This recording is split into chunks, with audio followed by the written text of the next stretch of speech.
Hi everyone, it's Ruth Marquise from Luxe Home Solution. Ruth Marquise from Luxe Home Solution. I said Ruth Marquise from Luxe Home Solution. Alright, so I wanted to talk about what to do when you can't afford repairs, okay? You may be in a position that you need to sell your house.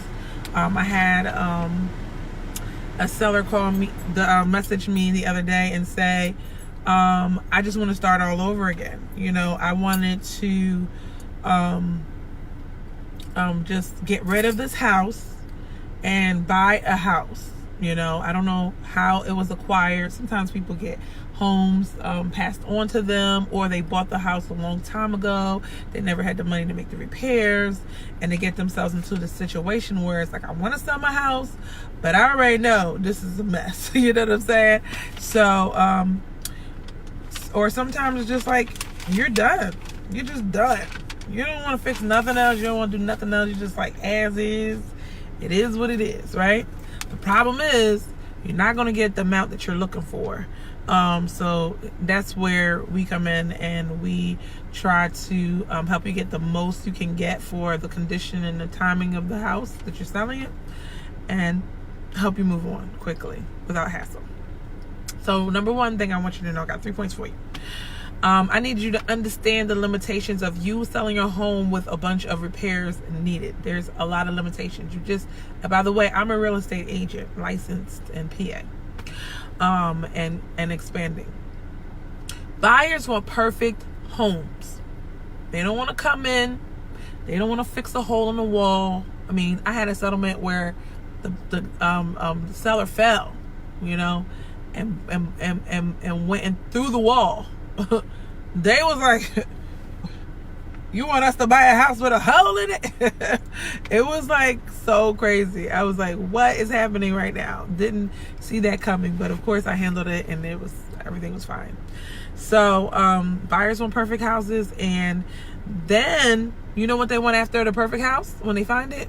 They want more repairs, because something called the home inspection coming, and they have to get through that. So everybody knows that's in the transaction. You can find a house, you can get it, but as soon as you get to the home inspection, things may fall apart because people are not agreeing on whatever. And that's exactly what's going to happen. That home inspector is going to come in your house and rip it apart. You thought that one thing was the big problem. Is a million things, because even though like regular looking homes, every home has an issue. So what I want you to know about is there's 3 rounds of home repairs. There's the repairs that when you put it, this is if you're selling it with a real estate agent. If you're about to put the house on the market, you got to make it look pretty enough for people to want to look at the pictures to come on in. If those pictures don't look right, they're most likely not coming in unless they looked at the whole area first, and then they'll come to your house. Okay? So the next part of repairs is negotiating the home inspection. So the buyer comes in, they go through the house, they like it, they do the agreement to sell. Now they've seen all the mess, all the things, the issues, all the problems already, and they're just like, oh my gosh, baby, this is the one, and all of that. And then they act a brand new fool. A brand new fool means like they act like they don't know nothing, and they just like, I don't know about this house. That's when the buyer's remorse start kicking in, and then the home inspector goes through the house. I mean, even the nicest and the most professional home inspectors, they don't just ramp on every little single thing. They still scare you because there's other things you did not know was wrong with the house. Okay, so now that's 2 repairs. So now you're gonna have to fix that. That's more money, by the way. The money to fix it before you put it on the market, money to fix it when it's on the market. I mean, well, when the buyer is buying the home, and then the last thing, if dependent on the mortgage, they have to do appraisal repairs. So what people do is try to act like, well, they're not going to take this type of financing because they don't want to pay those repairs. That's going to seriously limit you on getting the price that you want, because those same people, they will go up on the price, but you can't pay for the repairs ahead of time. So that's the issue. Okay. So that if the appraisal calls for this to be done and that to be done. As a seller, it's expected that you take care of these things because you are helping the buyer get the mortgage to buy your home. Okay, so number 2, there are alternative options. Okay, so you know how you people say, oh, we buy houses any kind of condition. Our company is kind of like that.